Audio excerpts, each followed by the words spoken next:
making a slow cooker, creamy, easy mac and cheese.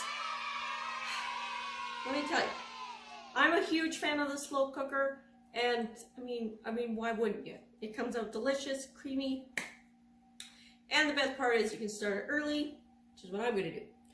Alrighty, so without further ado, let's dive in. This is a pretty easy recipe. The recipe does call for the macaroni to be put in the old crock pot with everything, and it can just cook all day together. I like to do it a little differently. I make just the sauce itself in here, and then that way I can make either gluten-free or regular pasta depending on who's eating or what we're doing, because some of us prefer regular mac and cheese, whereas some of us need gluten-free mac and cheese. So that way I can just add whatever noodles, or add the sauce to the noodles at the time, and you know, it's not all like, we're not committed to one type of noodle, is what I'm getting at.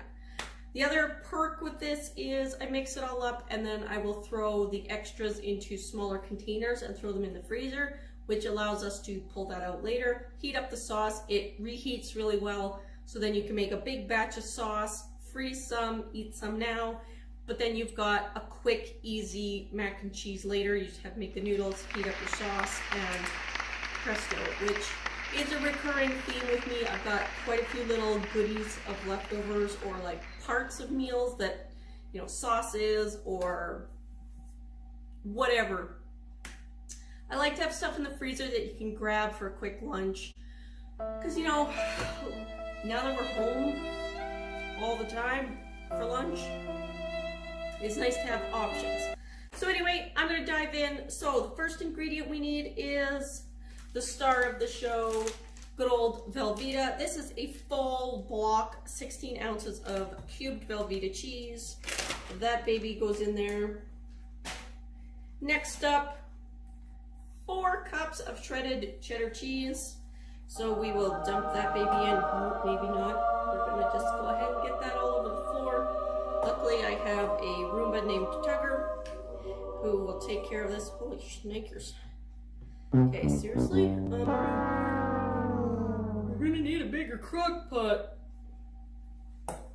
One moment. Slightly bigger crock pot. Here we go. Let's try this again.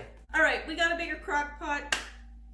Let's keep this rolling along. So we've got our Velveeta cheese. We've got 4 cups of cheddar cheese. Next on the old list is 1 can of evaporated milk. So in she goes. Next up, 2 cups of, it says whole milk, but I only have skim milk. So we're getting skim milk, and it totally works. I'm sure if you used whole milk, it would just be a little creamier, but I mean, whatever. Anyway, next up is 3/4 cup of melted butter. Oh yeah. That is so satisfying. And 3 beaten eggs. We'll drop those in. Is let this sit and cook for 2 to 2.5 hours on low.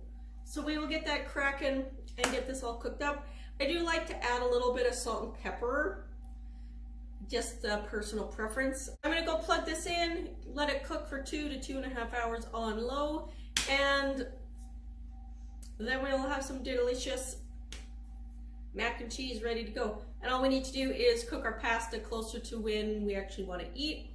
The nice thing about this is, being the slow cooker, we can make it, put it, once it seems like it's fully cooked, you just leave it on keep warm and make sure it doesn't burn along the edges, but you kind of just got to know your crock pot.